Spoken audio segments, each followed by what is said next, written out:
ಆತ್ಮೀಯ H16 news ಅರ್ಥಾತ್ ಸೀತಾರಾಮ್ಗೆ ಸ್ವಾಗತ. ನಾನು ನಿಮ್ಮವ MI ಅಥವಾ ಮಲ್ಲಪ್ಪ ಜೋತಾವರ್. ಆತ್ಮೀಯರೇ, ಕೃಷ್ಣಾ ಸಹಕಾರಿ ಸಂಘದ ಸಕ್ಕರೆ ಫ್ಯಾಕ್ಟ್ರಿಯ ಈ ನಮ್ಮ ಸೌದಿ ಬನ ಗೆದ್ದು ಬಿಟ್ಟದ. ಇದರಿಂದಾಗಿ ಜಿಲ್ಲಾ ರಾಜಕೀಯದಲ್ಲಿ ಮತ್ತೊಂದಿಷ್ಟು ಮನ್ವಂತರದ ಕಾಲ ಸ್ಟಾರ್ಟ್ ಆದಂಗೆ ಹೋಗ್ಬಿಟ್ಟದ. ಹೇಗಾದರೂ ಜಯಿಸಲೇಬೇಕು ಅನ್ನೋ ಒಂದೇ ಒಂದು ಗುರಿಯಿಂದ ನಮ್ಮ BJPಯ ರಮೇಶ್ ಜಾರಕಿಹೊಳಿ ಅವರು, ಜೊತೆಗೆ ಅಲ್ಲಿಯ ಮಹೇಶ್ ಕುಮಟಳ್ಳಿ, ಶ್ರೀಮಂತ್ ಪಾಟೀಲ್, ಜೊತೆಗೆ ಶಹಾಜಹಾನ್ ಝುಂಗರ್ಗಾಂವ್, ಕಾಂಗ್ರೆಸ್ ಮುಖಂಡ ಗಜಾನನ್ ಮಂಗಸೂಳಿ ಎಲ್ಲರೂ ಕೂಡಿಕೊಂಡು ಪ್ರಯತ್ನ ಮಾಡಿದರು. 13 ಸೀಟ್ಗಳಿಗೆ ಕಾಂಪಿಟೇಷನ್ ಮಾಡಿಸಿದರು. ಒಂದಾದರೂ ಗೆಲ್ಲಬೇಕಲ್ಲ ಅದರಲ್ಲೇ. ಇದರಿಂದಾಗಿ ಜಾರಕಿಹೊಳಿಯವರ ಬಣಕ್ಕೆ ದೊಡ್ಡ ಹಿನ್ನಡೆ ಆದಂಗೆ ಆಗಿಬಿಟ್ಟದ. ಇದನ್ನ ಭಾರಿ ಸೋಲು ಅದು ಇದನ್ನು ಹೇಳಿಕ್ಕೆ ಹೋಗೋದಿಲ್ಲ. ಯಾಕೆಂತಂದ್ರೆ ಸೋಲು ಪಾಪ ನೋವಾಗಿರ್ತದೆ ಅವರಿಗೆ, ಆ ಮಾತನ್ನು ಹೇಳೋಕ್ಕಿಂತಲೂ. ಇದರಿಂದಾಗಿ ನಮ್ಮ ಸೌದಿ ಅವರಿಗೆ ಭಾಳಷ್ಟು ಬೆನಿಫಿಟ್ಸ್ಗಳಾಗುವ ಎಲ್ಲ ಸಾಧ್ಯತೆಗಳು ಹೆಚ್ಚಾಗ್ಯಾವ. ಮತ್ತು ಜಿಲ್ಲೆಯಲ್ಲಿ ಇನ್ನೊಂದು ಪವರ್ ಸೆಂಟರ್ ಆಗುವಂಥ ಸಾಧ್ಯತೆಗಳು ಹೆಚ್ಚಾಗಿದ್ದಾವೆ. ಇವತ್ತು ಇಲ್ಲಿವರೆ ಈ ನಮ್ಮ ಜಾರಕಿಹೊಳಿ ಸಹೋದರರ ಒಂದು ಪವರ್ ಸೆಂಟರ್ ಆಗಿತ್ತು. ಅದಕ್ಕಾಗಿ ಇನ್ನೊಂದು ಸ್ವಲ್ಪ ಅವ್ರ ಜೊತೆಗೆ ಜೊಲ್ಲೆ ಇವ್ರನ್ನೆಲ್ಲ ಜೋಡಿಸ್ಕೊಂಡು ಏನೋ ಒಂದು ಹೋರಾಟ ಮಾಡ್ತಾಯಿದ್ರು. ಹೌದು, ಜಿಲ್ಲೆಯಲ್ಲಿ ಪ್ರಬಲರಾಗಿದ್ದಾರೆ ಜಾರಕಿಹೊಳಿ ಅವರು ಅನ್ನೋದು ಎರಡು ಮಾತಿಲ್ಲ. ಆದರೆ ಶಕ್ತಿಗೆ ಒಂದು ಪ್ರಬಲವಾದ ವಿರೋಧ ಶಕ್ತಿ ಒಂದು ಹುಟ್ಟುಕೊಂಡಿದ್ದಪ್ಪ ಈಗ ಅನ್ನುವಂಥದ್ದು ಮತ್ತು ಸ್ಪಷ್ಟ ಆಯಿತು. ಯಾಕಂದರೆ ಹುಕ್ಕೇರಿ ಮತ್ತು ಅಥಣಿ ಎರಡೂ ತಾಲೂಕುಗಳು ಪೂರ್ತಿಯಾಗಿ ಜಂಟಿಯಾಗಿ ಒಂದು ಕಡೆ ಬಂದುಬಿಟ್ಟಿವೆ, ಕಾಗವಾಡ ಅದರ ಜೊತೆಗೆ. ಹೀಗಾಗಿ ಜಿಲ್ಲೆಯಲ್ಲಿ ಪವರ್ ಶೇರಿಂಗ್ ಚರ್ಚೆ ಮತ್ತು ಜೋರು ಹಿಡಿತದೆ. ಇನ್ನು ಸೌದಿಯವ್ರ ಹಾದಿ ಇನ್ನೂ ಸರಳ ಆಯಿತು. ಮುಖ್ಯಮಂತ್ರಿ ಯಾರೇ ಇರಲಿ, ಸಿದ್ದರಾಮಯ್ಯ ಇರಲಿ, ಬೇಡ ಅವ್ರನ್ನ ನವಂಬರ್ ಡಿಸೆಂಬರ್ ಕ್ರಾಂತಿ ಮಾಡಿ ಕೆತ್ತು ಹಾಕ್ತಾನೆ ಅನ್ನುವಂಥ DK ಅವರು, ಅದು ಹೈಕಮಾಂಡ್ ಮಾತಾಡೋರು ಸಹಿತ ಇವತ್ತು ಇವ್ರ ಕಡೆ ನೋಡುವಂಥ ಪ್ರಸಂಗಗಳು ಬಂದುಬಿಟ್ಟದ. ಮತ್ತು ಇಲ್ಲಿ ಭಾಳ ಗಮನಿಸಬೇಕಾಗಿದ್ದು, ಒಳ್ಳೆಯ ಚತುರ ಮತ್ತು ಬುದ್ಧಿವಂತ ರಾಜಕಾರಣಿ ಸೌದಿಯವರು. ಎಲ್ಲೂ ಅವರು ಇಬ್ಬರ ಜೊತೆ ಗೆಳೆತನ ಕೆಡಿಸ್ಕೊಂಡಿಲ್ಲ. DK ಜೊತೆಗೆ ಆಗಿರ್ಬೋದು, ಜೊತೆಗೆ ಸಿದ್ದರಾಮಯ್ಯ ಜೊತೆಗೂ ಸಹಿತ. ಹೀಗಾಗಿ ಈ ಸಲ ನಮ್ಮ ಜಾರಕಿಹೊಳಿ ಕುಟುಂಬಕ್ಕೆ ಇವ್ರನ್ನ ಮಿನಿಸ್ಟರ್ಶಿಪ್ ಮಾಡೋದನ್ನು ತಪ್ಪಿಸಲಿಕ್ಕೆ ಸಾಧ್ಯನಾ ಅನ್ನೋದು ಪ್ರಶ್ನೆಯೂ ಚರ್ಚೆಗೆ ಬರ್ಲಿಕ್ಕತ್ತದ್ರಿ. ಈ ಹಿಂದಿನ ಸಲ ಇವ್ರು ಅಡ್ಡಗಾಲ ಹಾಕಿದ್ರು ಮಾಡಿದ್ರು, ನಾವೆಲ್ಲ ಏನು ಊಹೆ ಮಾಡ್ತಿದ್ವಿ. ಸತ್ಯೋ ಸುಳ್ಳು ಅಲ್ಲಿ ರಾಜಕಾರಣಿಗಳು ಗೊತ್ತವು, ಬಟ್ ಅದು ಸ್ವಲ್ಪ ಸತ್ಯಕ್ಕೆ ಸಮೀಪ ಇತ್ತು ಅಂತ ಊಹೆ ಮಾಡ್ತಾಯಿದ್ವಿ. ಈಗ ಸ್ಪಷ್ಟ ಆಗ್ತಾಯಿದೆ ಅದು ಇವತ್ತು ಸುಳ್ಳು ಆಗ್ಬೋದು ಅಂತೇಳಿ, ಅವರು ಒಪ್ಕೋಬಹುದು ಅಂತೇಳಿ. ಯಾಕೆಂದರೆ ಅಧಿಕಾರವನ್ನು ಯಾರೂ ಮುಕ್ತಾಗಿ ಯಾರಿಗೂ ಕೊಡೋದಿಲ್ಲ. ನಾವು ತೋಲ್ಬೇಕದಲ್ಲ, ನಾವು ಅದನ್ನು ಕಸ್ಕೋಬೇಕು ಅನ್ನುವಂಥ ಒಂದು ಸಿದ್ಧಾಂತದ ರಾಜಕೀಯದಲ್ಲಿ. ಆ ದಿಶೆಯಲ್ಲೇ ನಿಧಾನಕ್ಕೆ ಜೊತೆಗೆ ನಾವು ಒಂದು ಅತ್ಯಂತ ಒಂದು ಮಾತನ್ನು ಹೇಳಬೇಕಾಗಿದ್ದೀನಿ ಏನಪ್ಪ ಅಂದ್ರೆ, ಪ್ರಜಾಪ್ರಭುತ್ವದಲ್ಲಿ ಇರಬೇಕಾಗಿದ್ದು ಮುಖ್ಯವಾಗಿ ಸೌಜನ್ಯತೆ. ಅಂದರೆ ಸೌಜನ್ಯತೆ ಇಲ್ಲದೆ ಹೋದರೂ ಸಹಿತ ಮುಖವಾಡ ಆದರೂ ಹಾಕ್ಕೋಬೇಕಾಗ್ತದೆ ಅದರದ. ಆ ದಿಶೆಯಲ್ಲೇ ಜಿಲ್ಲೆಯ ರಾಜಕಾರಣದಲ್ಲಿ ಇವತ್ತು ಪ್ರಬಲ ಶಕ್ತಿಯಾಗಿ ಸೌದಿಯವರು, ಅವ್ರ ಜೊತೆಗೆ ಈಗ ಕತ್ತಿಯವರು ಮುಂದೆ ಹೋಗುವಂಥ ಸಾಧ್ಯತೆಗಳು ಹೆಚ್ಚಾಗಿದ್ದಾವೆ. ಕತ್ತಿಯವರಲ್ಲಿ ದೋಷದ ರಮೇಶ್ ಕತ್ತಿಯವರಲ್ಲಿ ಸ್ಪಷ್ಟವಾಗಿ ಹೇಳಬೇಕಾಗಿದ್ದು, ಅವರು ಸಹ ನಮ್ಮ ರಮೇಶ್ ಜಾರಕಿಹೊಳಿ ಅವರಂಗೆ ನಾಲಿಗೆಯನ್ನು ಸ್ವಲ್ಪ ಸೈಲ್ ಬಿಡ್ತಾ ಇರ್ತಾರೆ, ಯತ್ನಾಳ್ ಅವರಂಗೆ. ಅದ್ರ ಬಗ್ಗೆ ಹಿಡಿದಿರಬೇಕಾಗಿದೆ ಅವ್ರಿಗೆ. ಅವರು ಇನ್ನೂ ಎತ್ತರಕ್ಕೆ ಹೋಗುವಂಥ ಸಾಧ್ಯತೆಗಳಿದ್ದಾವೆ.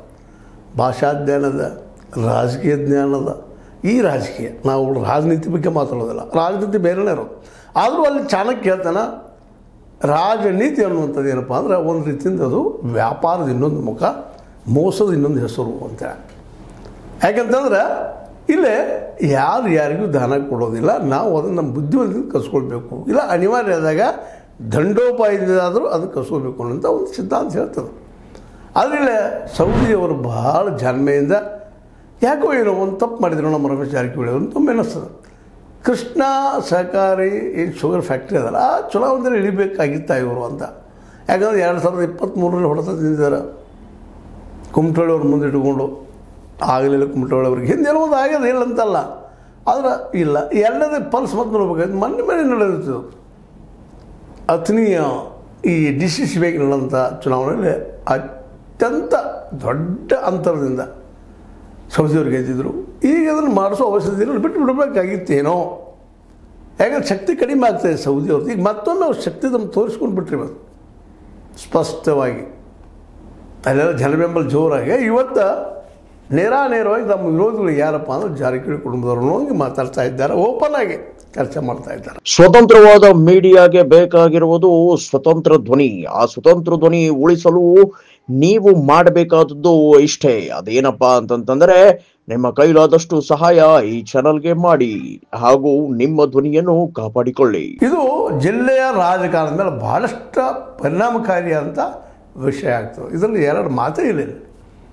ಇಲ್ಲಿವರೆಗೆ ಆಗಬಹುದಾ ಅಥವಾ ಜಾರಕಿಹೊಳಿ ಅವ್ರು ಮತ್ತೆ ತಡಿಬಹುದಾ ಮಿನಿಸ್ಟರ್ಶಿಪ್ದಿಂದ? ಯಾಕೆ ಆಲ್ರೆಡಿ ಅವ್ರಿಗೆ ಒಂದು ಚರಿಸ್ಮಾದ ಸೌದಿಯವರಿಗೆ ಉಪಮುಖ್ಯಮಂತ್ರಿ ಆಗಿದ್ದು. ಅವ್ರು ಹೆಂಗಾದರೂ ಏನಾದರೂ ಅವ್ರು ಯಾರು ಮಾಡಿದ್ರು ಅಲ್ಲಿ ಮುಖ್ಯ ಅಲ್ಲ. ಉಪಮುಖ್ಯಮಂತ್ರಿ ಆಗಿದ್ದು ಮೊದಲು ಸುಳ್ಳಲ್ಲ. ಅದ್ರ ಜೊತೆಗೆ ಇನ್ನೂ ಮಿನಿಸ್ಟರ್ ಆಗಿದ್ದರು, ಸಹಕಾರ ಮಿನಿಸ್ಟರ್ ಆಗಿದ್ದರು. ಅವ್ರಿಗೆ ಮಿನಿಸ್ಟರ್ಶಿಪ್ ಅನ್ನೋದು ದೊಡ್ಡ ವಿಷಯ ಅಲ್ಲ. ಆದರೂ ತಡೆದಿದ್ದು ನಮ್ಮ ಜಾರಕಿಹೊಳಿ ಕುಟುಂಬದವರು ಅಥವಾ ನಮ್ಮ ಸತೀಶ್ ಅವರು. ಅಷ್ಟೇ ಆಗಿರಿ ಮಾಡಿ ಬಂದಂಥ ಚುನಾವಣಾ ಪ್ರಚಾರಕ್ಕೆ ಬಂದು ಚುನಾವಣಾ ಪ್ರಚಾರ ಅಷ್ಟೇ ಮಾಡಬೇಕಾಗಿತ್ತೇನೋ.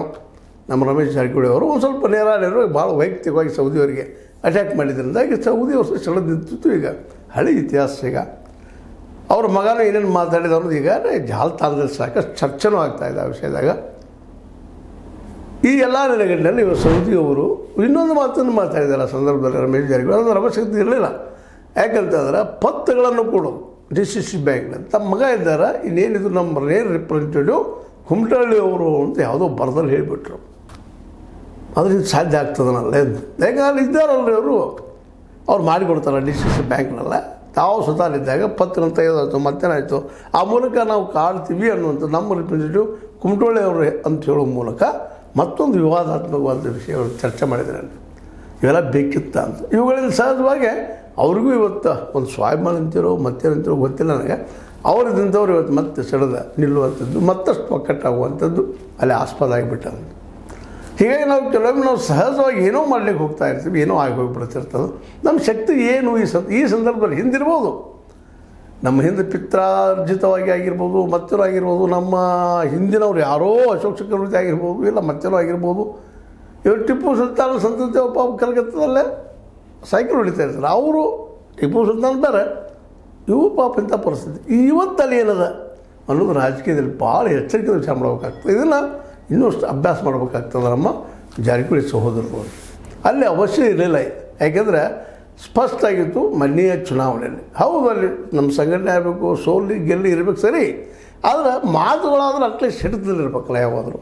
ಅದು ತಪ್ಪು ಆಗುವುದರಿಂದಾಗೆ ಈ ಸೌದಿಯವರಿಗೆ ಅನಿವಾರ್ಯವಾಗಿ ಜಿಲ್ಲೆಯ ಮಿನಿಸ್ಟರ್ಶಿಪ್ ಕೊಡೋದು ಕಾಂಗ್ರೆಸ್ಸಿಗೆ ಅನಿವಾರ್ಯ ಆಗ್ತದೆ.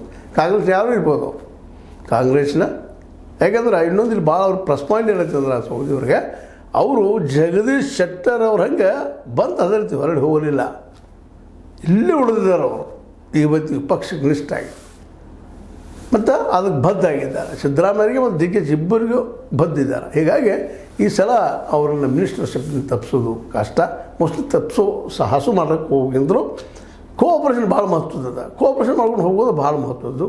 ಅವ್ರಿಗೂ ಹೆಚ್ಚಿಗೆ ಹಾನಿ ಆಗೋದಿಲ್ಲ, ಇವ್ರಿಗೂ ಹೆಚ್ಚು ಹಾನಿ ಆಗೋದಿಲ್ಲ. ಜನರ ಕೆಲಸ ಆಗಲಿ, ಅವ್ರವ್ರ ವೈಯಕ್ತಿಕ ಏನೇನಾದರೂ ಅವ್ರು ಬಿಟ್ಟಿದ್ದು ಅವ್ರು ಏನಾದರೂ ಮಾಡ್ಕೊಳ್ಳಿ.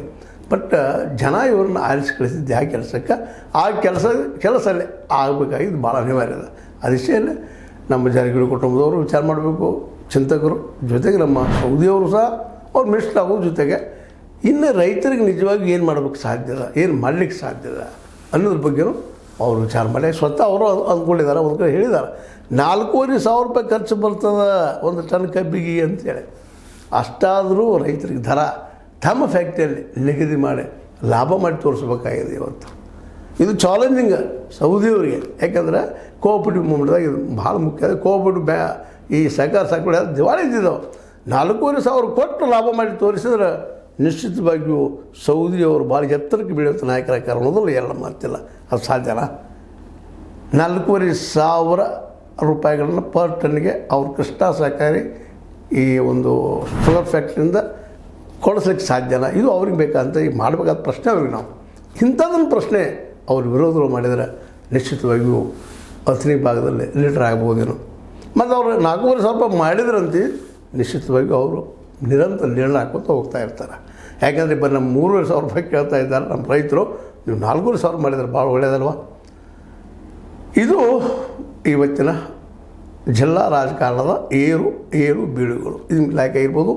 ಲೈಕ್ ಮಾಡಿ, ಶೇರ್ ಮಾಡಿರಿ, ಕಾಮೆಂಟ್ ಮಾಡಿ, ಜೊತೆಗೆ ಸಬ್ಸ್ಕ್ರೈಬ್ ನಿಲ್ಲಿಸಬೇಡ್ರಿ. H16 ನ್ಯೂಸ್ ಅರ್ಥ ಸಿದ್ದರಾಮಯ್ಯದು ಸತ್ಯದ ಕೈಗಳಲ್ಲಿ ವಂದನೆಗಳು.